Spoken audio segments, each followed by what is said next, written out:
So guys, क्या आप लोग परेशान हैं कि कीपर टूल्स के जरिए किस तरीके से प्रोडक्ट हंटिंग की जाती है? कौन सा ऐसा तरीका है जो इनडायरेक्ट मेथड में काम आता है? इनडायरेक्ट मेथड को यूज करते हुए किस तरीके से प्रोडक्ट हंटिंग की जाती है अमेज़न के ऊपर? तो आप परेशान ना हो, मैं आपको बताऊंगा सिंपल तरीके से किस तरीके से आप अमेज़न से जो है ना अपनी प्रोडक्ट हंट कर सकते हैं। सिंपल तरीका है, तो चलते हैं अपनी कंप्यूटर स्क्रीन पर और सीखते हैं कीपर टूल्स के जरिए किस तरीके से अमेज़न के ऊपर जो है ना हंटिंग करते हुए अपने प्रोडक्ट को हंट करते हैं। सो गाइस, यहाँ पे हम अपने कंप्यूटर स्क्रीन पर आ चुके हैं। यहाँ पर हम कीपर टूल्स के ऊपर लॉगिन हो जाते हैं। लॉगिन हो जाने के बाद आपको सीधा डेटा के ऊपर क्लिक करना है। डेटा पे क्लिक करने के बाद आप यहाँ देख रहे हैं कि कोने पे प्रोडक्ट फाउंडर लिखा हुआ है। आपने सीधा प्रोडक्ट फाउंडर के ऊपर क्लिक कर देना है। तो गाइस, बिल्कुल परेशान नहीं होना, बिल्कुल सिंपल तरीका। आप नीचे आएंगे, ये पूरा ग्राफ है। आपको इस ग्राफ में अपनी क्राइटेरिया के हिसाब से जो है ना प्रोडक्ट हंटिंग की क्राइटेरिया के हिसाब से जो है ना आपको यहाँ पर फिल करते हुए जाना है और प्रोडक्ट लास्ट में आपको मिल जाएगी। मैं आपको बताता हूँ, जैसे मेरा क्राइटेरिया, मैं अपने क्राइटेरिया के हिसाब से इसको फिल करता हूँ, आप भी अपने क्राइटेरिया के हिसाब से इसको फिल कर सकते हैं। तो सबसे पहले यहाँ पे लिखा हुआ है सेलर रैंक। तो यहाँ पे सेलर रैंक मेरा क्राइटेरिया है 1 से लेके मिनिमम 1 और ज्यादा से ज्यादा सेलर रैंक 30,000। सेकंड, अमेज़न के बारे में पूछ रहा है कि आपकी प्रोडक्ट के अंदर अमेज़न होना चाहिए या अमेज़न नहीं होना चाहिए। तो मैं हमेशा चूज करता हूं कि अमेज़न मेरी प्रोडक्ट में ना हो, तो मैं इसको आउट ऑफ स्टॉक रखता हूं, आप भी रख सकते हैं। थर्ड के अंदर ये न्यू हमेशा जो है ना प्राइस को जो है ना रिप्रेजेंट करता है। तो मेरी प्राइस क्या होनी चाहिए प्रोडक्ट की, मैं यहां पे लिख देता हूं $10 से $50। मेरी जो प्रोडक्ट की प्राइस है $10 से $50 के बीच में होनी चाहिए। फोर्थ में ये पूछ रहे हैं कि आपके जो थर्ड पर्सन जो सेलर्स हैं आपके अलावा एफबीओ जो कर रहे हैं उनकी प्राइस क्या होनी चाहिए। तो मैं कहता हूं सेम होनी चाहिए, $10 से $50। फिफ्थ के अंदर ये थर्ड पार्टी एफबीएम करने वाले, तो मुझे फर्क नहीं पड़ता है कि अमेज़न के अंदर जो एफबीएम करने वाले मेरे प्रोडक्ट के अंदर हो या ना हो। अगर आपको फर्क पड़ता है तो आप इनको यहाँ से आउट ऑफ स्टॉक कर सकते हैं, लेकिन मुझे फर्क नहीं पड़ रहा तो मैं इनको आउट ऑफ स्टॉक नहीं रखता हूँ। यूज प्रोडक्ट मेरी क्राइटेरिया में नहीं आता है, लिस्ट प्राइस भी मेरे क्राइटेरिया में नहीं आता है। तो नीचे चलते हैं, आप मैन आता है ये बाय बॉक्स के बाय बॉक्स की प्राइस क्या होनी चाहिए, यानी जिस सेलर्स को बाय बॉक्स मिल रहा है उसकी प्रोडक्ट की प्राइस क्या होनी चाहिए। तो मेरी जो प्राइस है वो $10 से $50 है, तो मैं तो वही रखता हूँ कि इसकी जो बाय बॉक्स जो है $10 से $50 वाले डॉलर की जो प्राइस वाले प्रोडक्ट की बाय बॉक्स मिल रहा हो। यूज लाइक न्यू, ये भी हमारे किसी काम। जो मेन चीज मेरे काम की है वो है इसकी कैटेगरीज। अब मैं चाहता हूं कि मेरी जो प्रोडक्ट है पेट्स एंड पेट सप्लाई के अंदर हो, तो मैं यहाँ पे सर्च कर लेता हूँ पेट सप्लाई। ये पेट सप्लाई आ गया। अब लास्ट वो पूछ रहा है पेट सप्लाई के अंदर कौन सी कैटेगरी हो। पेट सप्लाई के अंदर कोई सी भी कैटेगरी हो मुझे फर्क नहीं पड़ता, लेकिन आप यहाँ चूज कर सकते हैं कि कैट्स हो, डॉग्स हो, लेकिन पेट सप्लाई के अंदर कोई भी कैटेगरी हो मुझे फर्क नहीं पड़ता। मुझे पेट्स के प्रोडक्ट चाहिए खाली, तो मैंने पेट्स लिख दिया यहाँ। उसके बाद मैन आ जाते हैं, ये हमारे किसी काम का नहीं है। न्यू ऑफर काउंट, यानी कि मिनिमम सेलर कितने होना चाहिए जो प्रोडक्ट हमारे पास आए। तो मिनिमम सेलर 5 होना चाहिए, तो मैंने यहाँ 5 लिख दिया है।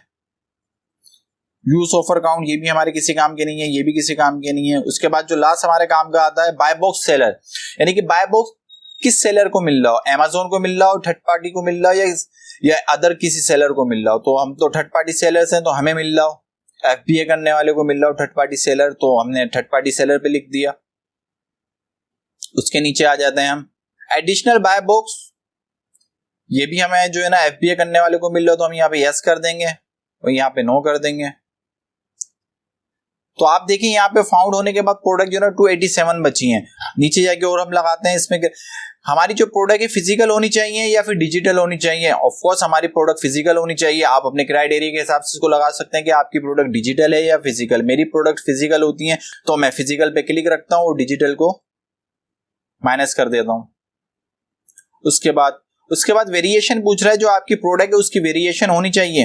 तो उस वेरिएशन क्या होती है, वेरिएशन वो होती है जैसे कि मिसाल के तौर पे एक पेंसिल है, कलर पेंसिल, अब ब्लैक है सिंपल तो उसकी वेरिएशन नहीं है, लेकिन अगर वो कलर्स के हिसाब से बिक रही है, जिसके 12 कलर होते हैं, कलर्स के होते हैं, जितनी कलर के हिसाब से होती है तो कलर्स उसकी वेरिएशन हो गई। और अगर सिंगल कलर में बिक रही है तो वो सिंगल हो जाती है। तो हम यहाँ पे जो है ना इसको नो वेरिएशन, यानी कि हमारी जो प्रोडक्ट है विदाउट वेरिएशन हो वो सिंगल प्रोडक्ट हो, तो हम नो वेरिएशन कर देते हैं। आप यहाँ देखें सिर्फ 25 प्रोडक्ट हैं जो हमारे पास बाकी रह गई हैं। आगे जाके हम और चेक करते हैं कौन कौन से फिल्टर यूज कर सकते हैं। आप यहाँ देखें 90 डेज आउट ऑफ स्टॉक, तो ऑफ कोर्स 90 डेज जो है ना Amazon आउट ऑफ स्टॉक, देखिए यहाँ Amazon लिखा है तो Amazon आउट ऑफ स्टॉक होना चाहिए, new seller out of stock होना चाहिए, usable product out of stock होना चाहिए। तो यहाँ पे Amazon आउट ऑफ स्टॉक होना चाहिए, तो हम यहाँ पे 90 डेज Amazon लिख देते हैं। इसके अलावा यूज प्रोडक्ट हो या न्यू सेलर्स हो, हमें इससे फर्क नहीं पड़ता। तो हमने 90 डेज Amazon को आउट ऑफ स्टॉक लिख दिया। उसके बाद सेलर रैंक ड्रॉप, इससे कोई फर्क नहीं पड़ता कि उसका सेलर रैंक कितना ड्रॉप हुआ, लेकिन उसका करंट सेलर रैंक अच्छा होना चाहिए। उसके बाद मेन चीज आ जाती है रेटिंग। मिनिमम रेटिंग कितनी होनी चाहिए? मिनिमम हमारे पास 4 होनी चाहिए, ज्यादा से ज्यादा कितनी भी हमें फर्क नहीं पड़ता। रिव्यूज, अब रिव्यूज कितने होने चाहिए? तो रिव्यूज मिनिमम हमारा FBA होलसेल के 100 होना चाहिए, तो यहाँ पे हम 100 लिख देते हैं। अब यहाँ पे पूछ रहा है नो Amazon ऑफर, ये इससे हमें फर्क नहीं पड़ता, ये तमाम चीजें हमारे उसमें हो या ना हो, हम इसको अभी छोड़ देते हैं। Amazon ऑफर शिपिंग ये किसी काम की नहीं है, इनके होने ना होने से फर्क नहीं पड़ता। अगर आपको पड़ता हो तो आप इनको चेक कर सकते हैं। FBA प्राइस ये भी हमारे किसी काम की नहीं है। अब जो मेन हमारे काम का है वो है वेट, आइटम वेट। हमारी प्रोडक्ट का वेट क्या होना चाहिए? तो मैं हमेशा जो है ना 2 किलो से कम प्रोडक्ट वाली सेलेक्ट करता हूं, ताकि ज्यादा वेट वाली प्रोडक्ट सेलेक्ट करूंगा तो उसकी फुलफिलमेंट फीस भी जो है ना डबल चार्ज हो जाती है। तो मैं हमेशा जो है ना मेरी यही होता है कि 0 ग्राम 100 ग्राम से लेकर 2000 ग्राम तक की प्रोडक्ट, 2000 ग्राम तक की प्रोडक्ट ही जो है ना मेरे क्राइटेरिया में आया, तो मैंने वो सिलेक्ट कर लिया।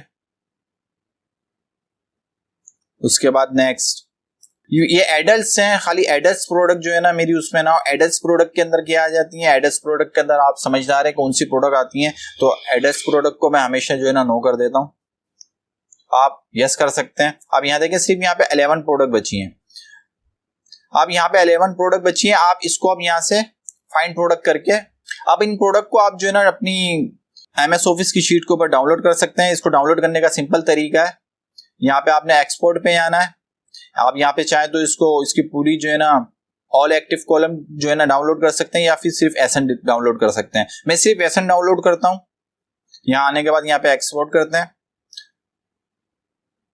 तो दोस्तों ये प्रोडक्ट के एसएन जो है मेरी स्क्रीन पे डाउनलोड हो चुके हैं। देखिए जो मैंने 9 प्रोडक्ट्स फिल्टर्स लगा के हासिल करे हैं वो मेरे पास आ चुके हैं। अब मैं एक एक करके इनको अपने कीपर टूल्स पे ले जाके अपने क्राइटेरिया के हिसाब से एक दफा एनालिसिस कर लेता हूँ, और इस तरीके से मैं अपने लिए प्रोडक्ट फाइनल कर लेता हूँ। तो दोस्तों ये बिल्कुल इजी तरीका था। उम्मीद है आप सबको ये समझ आ गया होगा। अगर वीडियो पसंद आई तो वीडियो को लाइक करें, सब्सक्राइब करें। मिलते हैं आपसे नेक्स्ट वीडियो में, तब तक के लिए बाय।